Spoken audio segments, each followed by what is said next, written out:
Hello friends, today we are going to discuss the topic principle of development. इसमें जो पहला principle है वो है principle of continuity of change, जिसको अपन हिंदी में कहते हैं सतत विकास का नियम। यानी विकास है वो निरंतर चलता रहता है और ये जो विकास है वो शुरू होता है गर्भावस्था से जीवन प्रयत्न चलता रहता है। और इस नियम को अपन क्या कहते हैं, निरंतरता का नियम भी कहते हैं। प्रिंसिपल ऑफ कंटिन्यूटी और change. Development is a continuous process. A child start his life from a single cell grows into a human being.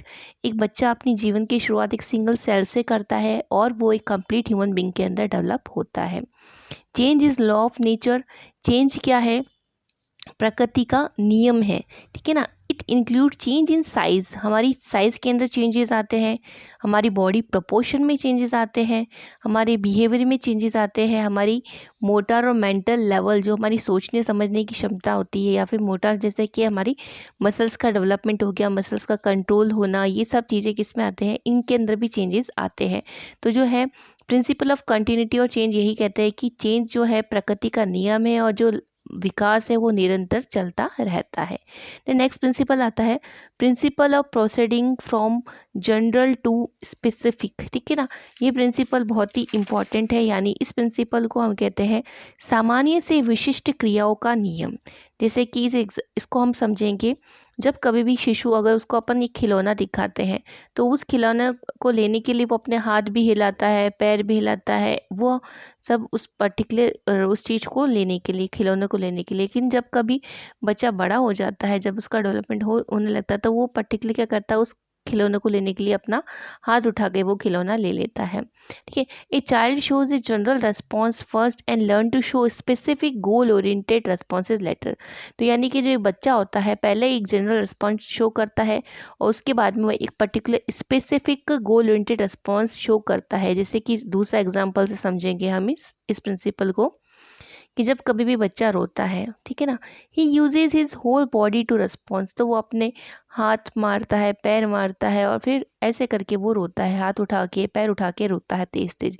लेकिन जब वो उसको धीरे धीरे वो बड़ा होता है तो वो अपना सिर्फ केवल हाथ लेगा, उस अपने आंसू पोंछने के लिए हाथों का ही यूज़ करता है। तो ये प्रिंसिपल कहता है principle of proceeding from general to specific. Then next principle आता है प्रिंसिपल ऑफ इंडिविजुअल डिफरेंसेस, यानी इसको हिंदी में हम बोलते हैं व्यक्तिगत विभिन्नता का नियम।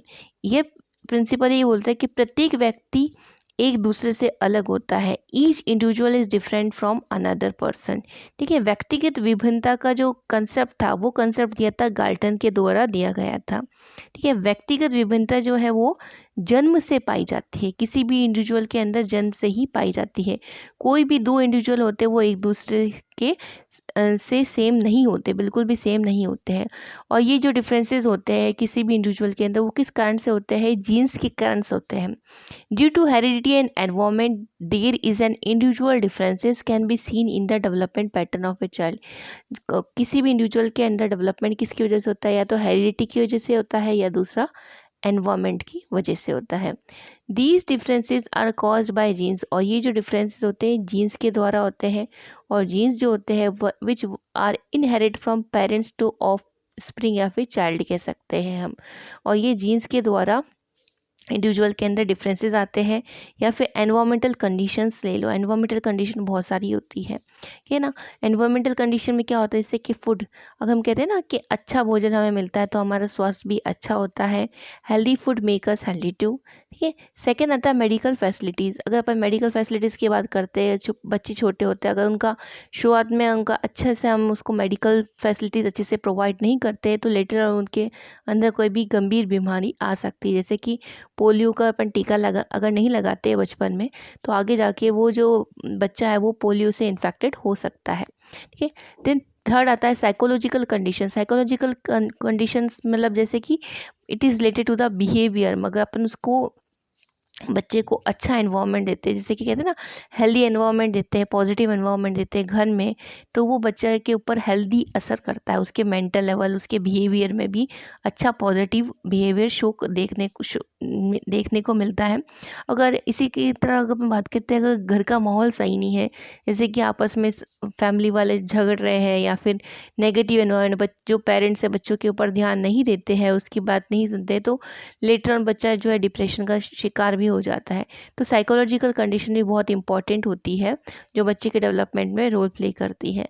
देन थर्ड आता है, फोर्थ आता है लर्निंग अपॉर्चुनिटी। लर्निंग अपॉर्चुनिटी मतलब कि कुछ भी चीज़ कहते हैं ना, बच्चों को शुरुआत में अगर अपन जल्दी से कुछ भी अच्छी अच्छी एक्टिविटीज़ सिखानी चाहिए, जैसे कि उसकी ड्राइंग स्किल बढ़ाने के लिए उसको ड्राइंग सिखानी चाहिए, उसकी सिंगिंग स्किल बढ़ाने के लिए उसको सिंगिंग सिखानी चाहिए, डांस सिखाना चाहिए उसको, अच्छी स्विमिंग पहले से ही अगर अपन सिखाए तो आगे जाके वो एक स्विमर भी बन सकता है। तो इस तरह से लर्निंग अपॉर्चुनिटीज़ यानी कि उसको बहुत सारी अपॉर्चुनिटीज़ प्रोवाइड करनी चाहिए। ठीक है। ट्विंस ऑल्सो हैव डिफरेंसेस, ये बहुत इंपॉर्टेंट बात है। हम कहते हैं कि दो जुड़वा जो बच्चे होते हैं वो भले ही शक्ल में सेम होते हैं, लेकिन उनके अंदर फिर भी डिफरेंसेस पाए जाते हैं। तो यही प्रिंसिपल यही कहता है कि कितने दो इंडिविजुअल्स होते हैं वो कभी भी बिल्कुल भी सेम नहीं होते हैं। ठीक है। द नेक्स्ट प्रिंसिपल आता है principle of uniform pattern sequence. ये प्रिंसिपल बहुत ही ज़्यादा इम्पॉर्टेंट है और ये अक्सर एग्ज़ाम के अंदर पूछा भी जाता है, जिसको अपन हिंदी में कहते हैं समान प्रतिमान का नियम। ठीक है ना, जैसे विकास में किसी भी तरह का कोई भी भेदभाव नहीं होता है। एक बहुत अच्छा एग्जाम्पल है, अगर मैं उससे आपको समझाऊं कि कोई भी बच्चा अगर महल में रह रहा है, महल में उसका पालन पोषण हो रहा है, ठीक है, या फिर कोई बच्चा झोपड़ी में रह रहा है, तो उनका जो विकास का जो है वो समान गति से होता है, समान तरह से होता है। ठीक है ना, किसी भी तरह का भेदभाव नहीं होता है इसमें। ठीक है। तो principle of uniform pattern sequence ये बोलता है कि process of development has uniformity, few individual have differences. कुछ बहुत इंडिविजुअल में डिफरेंस हो सकता है, लेकिन बहुत ज़्यादा यूनिफॉर्मिटी पाई जाती है। Uniformity can be seen in development of body और लैंग्वेज ऑफ ए चाइल्ड। और ये यूनिफॉर्मिटी किस में बच्चे की डेवलपमेंट में देखी जाती है या फिर उसकी भाषा में देखी जाती है।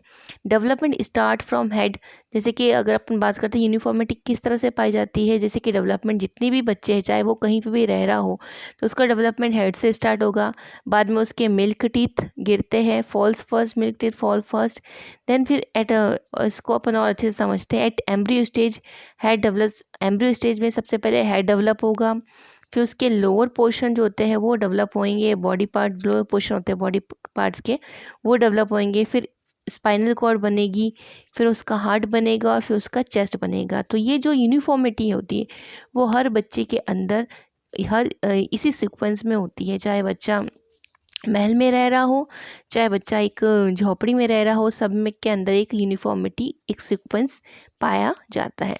नेक्स्ट प्रिंसिपल आता है प्रिंसिपल ऑफ डायरेक्शन, यानी दिशा का नियम। ये प्रिंसिपल बहुत बार एग्ज़ाम में पूछा जाता है और इससे लगभग बहुत सारे क्वेश्चंस भी बनते हैं, जिसको अपन हिंदी में कहते हैं निश्चित दिशा का नियम। ठीक है ना, निश्चित दिशा का नियम। और इसको अपन दो पार्ट्स के अंदर डिवाइड किया गया है कि development of all human beings follows a similar pattern, similar sequence. कि जो भी डेवलपमेंट होता है बच्चे के डेवलपमेंट एक सिमिलर पैटर्न में होता है, एक सिमिलर सीक्वेंस में होता है।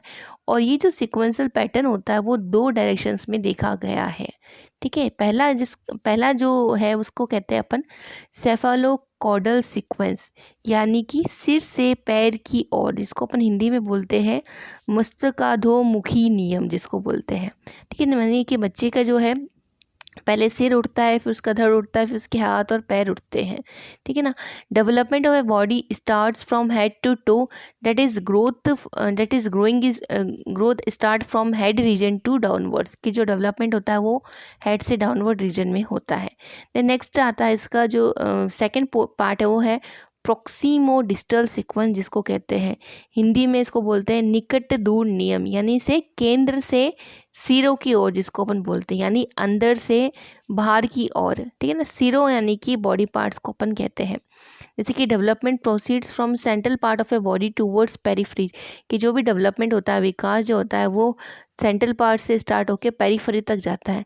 In this sequence the spinal cord of an individual develop first, ठीक है। इस सीक्वेंस में जो स्पाइनल कोड होती है वो पहले डेवलप होती है, then outward control is gain, उसके बाद में उस पर कंट्रोल बाद में डेवलप, कंट्रोल जो है वो बाद में आता है, ठीक है।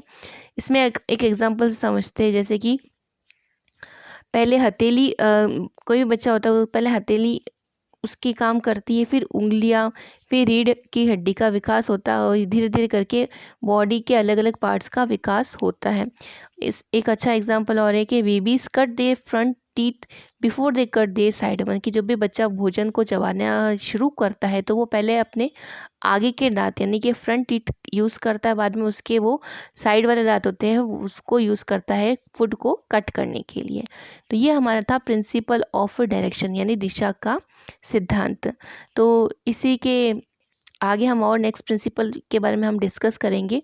अगर आपको मेरा ये वीडियो अच्छा लगा हो तो प्लीज़ को लाइक करना, शेयर करना, और ज़्यादा से ज़्यादा अपने फ्रेंड्स और फैमिली मेम्बर्स को सब्सक्राइब करने के लिए कहिएगा मेरा चैनल।